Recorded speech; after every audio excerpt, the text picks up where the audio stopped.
Hello दोस्तों, मेरा नाम है कुलदीप शर्मा और आप देख रहे हैं तैयारी हब में आज हम भारत का इतिहास के बारे में बात करने वाले हैं, जो कि ऑल गवर्नमेंट एग्ज़ाम के लिए मोस्ट इम्पॉर्टेंट क्वेश्चन होते हैं, जिसमें भारत के इतिहास का बहुत बड़ा योगदान होता है। इसलिए मैं आज भारत का इतिहास लेके आया हूँ आपके सामने, जिससे कि आपको गवर्नमेंट एग्ज़ाम की तैयारी करने में थोड़ी सी सहायता मिल पाए। तो चलिए शुरू करते हैं हम अपने पहले क्वेश्चन की ओर। तो पहला क्वेश्चन हमारा क्या कह रहा है? हड़प्पा वासियों ने सर्वप्रथम किस धातु का प्रयोग किया? ठीक है, तो हमारा सही जवाब क्या हो जाएगा? तांबे का। ठीक है, ध्यान से करिएगा। हड़प्पा वासियों ने सर्वप्रथम किस धातु का प्रयोग किया? तांबे का किया था। ठीक है, इसी प्रकार हम अपने सेकंड क्वेश्चन को बढ़ते हैं। सेकंड क्वेश्चन हमारा क्या कह रहा है? हड़प्पा के निवासी किस धातु से परिचित नहीं थे? हड़प्पा के निवासी किस धातु से परिचित नहीं थे? तो इसका सही जवाब हो जाएगा लोहे से परिचित नहीं थे। उस समय लोहे के धातु से बनाने, वो सिर्फ पत्थर से ही काम करते थे। लोहे का उनके बारे में उनको कुछ नहीं पता था। ठीक है, इसी प्रकार से हम अपने अगले क्वेश्चन के ऊपर बढ़ते हैं। अगले क्वेश्चन हमारा क्या कह रहा है? तीसरा क्वेश्चन है जो हड़प्पा की सभ्यता किस युग की सभ्यता थी? हड़प्पा की सभ्यता किस युग की सभ्यता थी? तो हमारा सही जवाब हो जाएगा ताम्र युग की सभ्यता थी। ठीक है, इसी प्रकार से अपने चौथे क्वेश्चन की ओर बढ़ते हैं। चौथा क्वेश्चन क्या कह रहा है? ध्यान से पढ़िएगा, मोस्ट इम्पॉर्टेंट क्वेश्चन। और अगर अभी तक हमारे चैनल को सब्सक्राइब नहीं किया तो ज़रूर कर लें, जिससे कि आपको आगे चल के और भी ऐसे तरीके से अच्छे कंटेंट मिलते रहें, जिससे कि आपको तैयारी करने में आसानी हो। ठीक है, बढ़ते हैं अपने चौथे क्वेश्चन को। हड़प्पा का प्रमुख नगर कालीबंगन किस राज्य में है? ठीक है, तो हमारा सही जवाब हो जाएगा राजस्थान में है। ठीक है, इसी प्रकार से हमें अपने अगले क्वेश्चन को बढ़ते हैं। अगला क्वेश्चन हमारा क्या कह रहा है? हड़प्पा के निवासी किस खेल में रुचि रखते थे? हड़प्पा के निवासी किस खेल में रुचि रखते थे? तो हमारा सही जवाब हो जाएगा शतरंज में। ठीक है, इसी प्रकार से अपने अगले क्वेश्चन को बढ़ते हैं। क्या कह रहा है छठा क्वेश्चन हमारा? हड़प्पा के किस नगर को सिंधु का बाग कहा जाता है? हड़प्पा के किस नगर को सिंधु का बाग कहा जाता था? तो इसका सही जवाब हो जाएगा मोहनजोदड़ो को। ठीक है, ध्यान से पढ़िएगा, ये मोस्ट इम्पॉर्टेंट क्वेश्चन है। ठीक, तो हम अपने अगले क्वेश्चन को बढ़ते हैं। अगला क्वेश्चन हमारा क्या कह रहा है? ध्यान से समझिएगा। ठीक है, आर्य शब्द का अर्थ क्या है? आर्य शब्द का अर्थ क्या है? तो सही जवाब हो जाएगा श्रेष्ठ और कुलीन। ठीक है, इसी प्रकार से हम अपने अगले क्वेश्चन की ओर बढ़ते हैं। अगला क्वेश्चन क्या कह रहा है हमारा?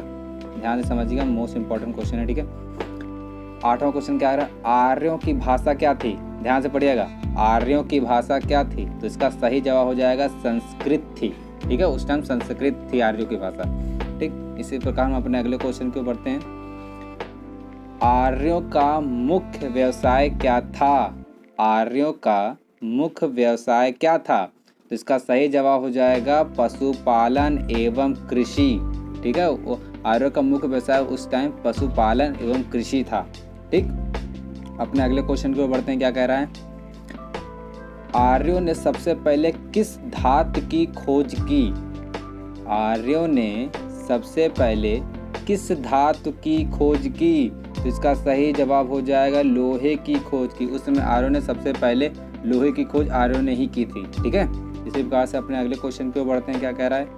जैन धर्म के प्रवर्तक या प्रथम तीर्थकर कौन थे? जैन धर्म के प्रवर्तक या प्रथम तीर्थकर कौन थे? तो उसका सही जवाब हो जाएगा ऋषभ देव।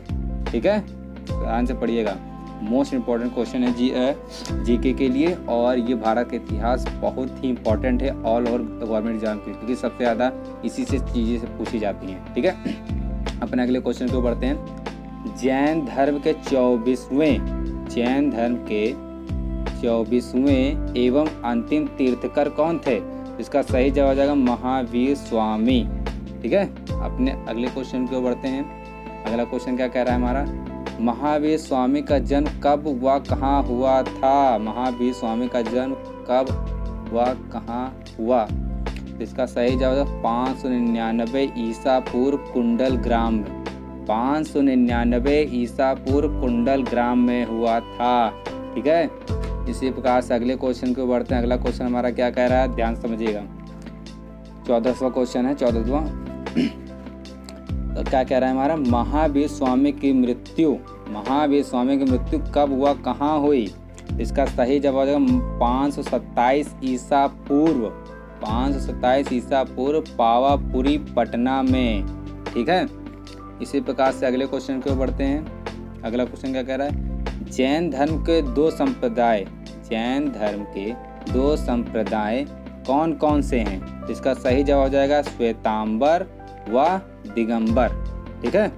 इसी प्रकार अगले क्वेश्चन को बढ़ते हैं। क्या कह रहा है, किस शासक ने विक्रमशिला विश्वविद्यालय की स्थापना की? इसका सही जवाब हो जाएगा धर्मपाल ने की। ठीक है। अपने अगले क्वेश्चन को बढ़ते हैं, जो कि है 17 नंबर। बौद्ध ग्रंथ त्रिपिटक की रचना किस भाषा में की गई है? इसका सही जवाब हो जाएगा पाली भाषा में। ठीक है। इसी प्रकार अगले क्वेश्चन की ओर बढ़ते हैं। 18वां क्वेश्चन है, सांची किसके लिए विख्यात है? इसका सही जवाब हो जाएगा सबसे बड़े बौद्ध स्तूप के लिए। ठीक है। इसी प्रकार अगले क्वेश्चन की ओर बढ़ते हैं। महावीर का जन्म किस क्षत्रिय गोत्र में हुआ था? इसका सही जवाब है जांत्रिक गोत्र में हुआ था। ठीक है। इसी प्रकार हम अपने आगे लास्ट क्वेश्चन की ओर बढ़ते हैं, जो कि है इस प्रकार, सबसे प्राचीन विश्वविद्यालय कौन सा है? तो हमारा सही जवाब हो जाएगा नालंदा। ठीक है।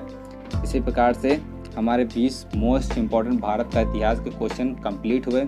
और अगर अभी तक हमारे चैनल को सब्सक्राइब नहीं किया जरूर कर लें, जिससे कि भविष्य में जो भी नई और वीडियो आती रहेंगी मोस्ट इम्पॉर्टेंट मैं वो आपके लिए लेकर आते रहूँगा।